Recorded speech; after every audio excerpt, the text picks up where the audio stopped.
اچھا، ایک بڑا چیلنج جو ہے، میں علی حسنین کے پاس آؤں گا، وہ ہے کہ مارکیٹ کا سائز. ہو رہا یہ ہے کہ مارکیٹ کا سائز اس طرح ایکسپینڈ نہیں ہوا. آف کورس اس میں بھی ایکسٹرنل میکرو اکنامک چیلنجز بھی ہیں. مطلب اسٹیٹ بینک یہ کہتا ہے جی 30 لاکھ سے زیادہ کی آپ کار فائنینسنگ کر نہیں سکتے ہیں. تو جو وہ ایک میجک نمبر ہے 3 لاکھ کا، ابھی لوکل پروڈکشن اس سال آئی تھنک 2,60,000 ٹچ کر سکی ہے. ہو رہا یہ ہے کہ کیک کا سائز بڑا نہیں ہو رہا، پیسز ہوتے جا رہے ہیں. علی حسنین، یہ تو بڑا ایک چیلنج ہے کہ وہ سکیل پہ نہیں آ رہے. لیکن سکیل پہ نہ آنے کا جواب یہ تو نہیں ہے کہ ہم کہیں کہ وہ جو 10 سال سے ہم نے ایک پالیسی چلائی جس میں پہلے کورین مینوفیکچررز آئے اور اس کے بعد پھر چائنیز مینوفیکچررز آئے اور کنزیومرز کو ایک ویلیو تو ملی ہے. آپ کو وہ وقت یاد ہوگا جب ایئر بیگ تو دور کی بات، ایک وقت میں سیٹ بیلٹ نہیں ہوا کرتی تھی گاڑی میں. تو ایک ویلیو تو ایڈیشن ہو رہی ہے. Of course it needs to be improved. لیکن اس پہ بھی ذرا اسکیل پہ اسپیسیفکلی ذرا کمنٹ کیجیے گا. جی، یہ بنیادی ایک سوال ہے کہ ہمارا کیا پرسپیکٹو ہے کہ اس انڈسٹری کا مستقبل کیسا ہو سکتا ہے اگر ہم اس کو بہت اچھا انوائرمنٹ دیں، یا ہم اس کو ایسا انوائرمنٹ دیں جس طرح کا ہم سے توقع رکھی جا سکتی ہے. معذرت کے ساتھ ہمارے ملک کی کئی ایسی چیزیں ہیں جس کے اندر ہم اپنے ایکسپیکٹیشنز کو بے لگام نہیں کر سکتے. مثال کے طور پر ہم ٹرینڈ ڈیفیسٹ کے اندر پھنسے ہوئے ہیں. ہمارے پاس ڈیٹ کا ایک بہت بڑا حجم ہے جس کو ہم نے مینیج کرنا ہے. اس کی وجہ سے ہماری جو نیکسٹ 10 ایئرس کی گروتھ ہے وہ آئی ایم ایف کی اپنی کیلکولیشنز ہیں کہ وہ کس بینڈ کے اندر ہو سکتی ہیں. تو ہم بہت اپنے آپ کو اگر بہتر کریں تو شاید 5-6% پہ جا سکتے ہیں. اور اگر ہم اس طرح چلتے رہیں جس طرح چل رہے ہیں تو ہم 2-3% کے اوپر ایک تھریش ہولڈ ہے جس کے اوپر ہم بیلنس آف پیمنٹ کرائسس میں آتے ہیں. ہمیں پتہ ہے کہ ہماری گروتھ کی کیا ایکسپیکٹیشن ہے. ٹھیک ہے، اب ہم اگر اس انڈسٹری کے اوپر جو اس کے کرنٹ والیومز ہیں اس کے اوپر وہ گروتھ ریٹ اپلائی کر کے دیکھیں کہ گروتھ کس طرح کی پاسبل ہے، تو ہمارے پاس نمبرز آتے ہیں. ہم جو بھی ایک آپ ایئر پک کرتے ہیں، لیٹس سے 2030، 2040، 2050، تو آپ کے پاس ایک اپنی کار مارکیٹ کا ایک رف ایسٹیمیٹ آ جاتا ہے کہ آپ کا حجم کتنا بڑھ سکتا ہے. اگر آپ دیکھیں مشرف کے دور سے آج تک کار مارکیٹ بڑی نہیں ہے کیونکہ ہم نے اسٹیگنیٹ کیا ہے. ہمارے ملک میں پاورٹی بڑھ رہی ہے. ایک ڈائنامک ہے، ہمارا G D P per capita fixed ہے کانسٹنٹ ڈالر ٹرمز میں کئی سالوں سے. ہماری وہ گروتھ نہیں آ رہی کہ ہم بہت زیادہ پروجیکٹ کریں کہ کل کو ہم بہت بڑا حجم برداشت کر سکیں گے.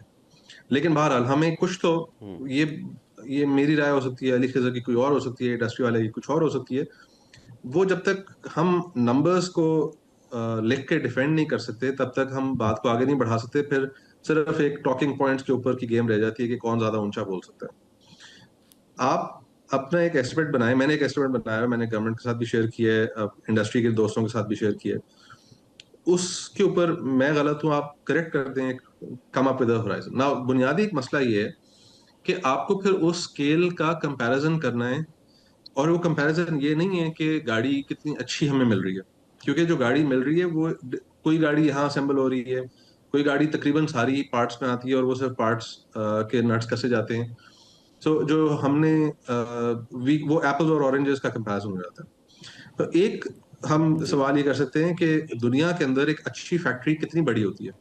اور چائنا کے اندر آج کل فیکٹریاں جو ہیں وہ 5 لاکھ سے 10 لاکھ تک گاڑیاں سال میں بناتی ہیں.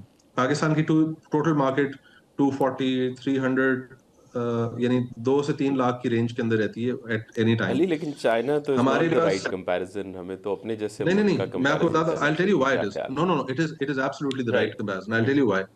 The reason is that آپ سوچ رہے ہیں کہ آپ نے انڈسٹری سے ایکسپورٹ کروانی ہے. اگر ساؤتھ افریقہ کی مارکیٹ میں گاڑی آنی ہے اگین وہ اور اس ایک کے اور پاس ڈبیٹ، اب چائنا سے اس بھی آ پہ بھی سکتی آتے ہے. ہیں ہم لوگ. جی نہیں نہیں نہیں، ایک سیکنڈ، میں مجھے بات پوری کرنے دیجیے گا کہ اگر آپ نے ایکسپورٹ کرنی ہے جی تو پلیز. اگر آپ نے یہ کوشچن کرنا ہے کہ کیا یہ انڈسٹری ایکسپورٹ کر سکتی ہے تو پھر آپ کو وہاں سے کمپیریزن کرنا ہے. بٹ آپ کی بات میں نے تسلیم کر لی. ہم چائنا سے نہیں کمپیئر کرتے، ہم جاپان سے کمپیئر کر لیتے ہیں. جاپان میں ایک فیکٹری جو ہے وہ 2.5 لاکھ گاڑیاں سال کی بناتی ہے. ہم کوریا سے کمپیئر کر لیتے ہیں، وہاں 1.5 لاکھ گاڑیاں ایک فیکٹری سال کی بناتی ہے. آپ کرا کے مجھے انڈسٹری والے کہتے ہیں جی اس سے بھی کمپیریزن نہ کریں، ریجن کے اندر 50,000 لاکھ گاڑیوں کی وہ بنتی ہے.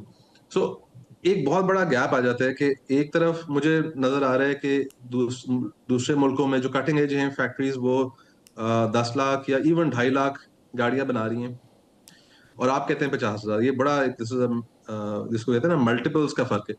اب باٹم لائن کیا ہے؟ Bottom line right. یہ کہ for a comparative Pakistani industry come is come 5-6 players کا اس مارکیٹ میں اسپیس ہونا چاہیے کہ وہ اپنی ایک ایفیشینٹ فیکٹری سائز کو اچیو کر سکیں، منیمم ایفیشینٹ اسکیل MES کو اچیو کر سکیں.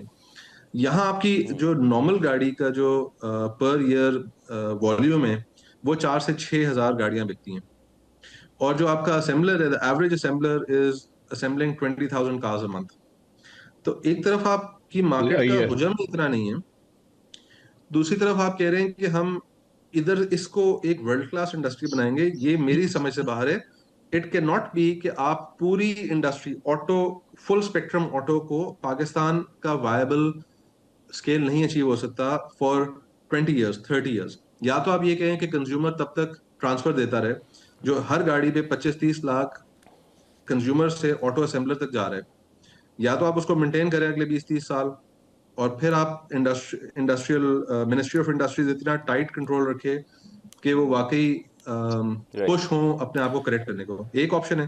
دوسری آپشن یہ کہ آپ پارٹس کی طرف آئیں، میننگ کہ آپ جو چیزیں آپ اسکیل پہ نہیں بنا سکتے وہ نہ بنائیں، لیکن پھر یہ تلاش کریں کہ کیا ہماری کچھ ایسی چیزیں ہیں جو مارکیٹ میں دوسرے ملکوں کی ویلیو چین کے ساتھ انٹیگریٹ کر سکیں. And that is where I think there is some potential.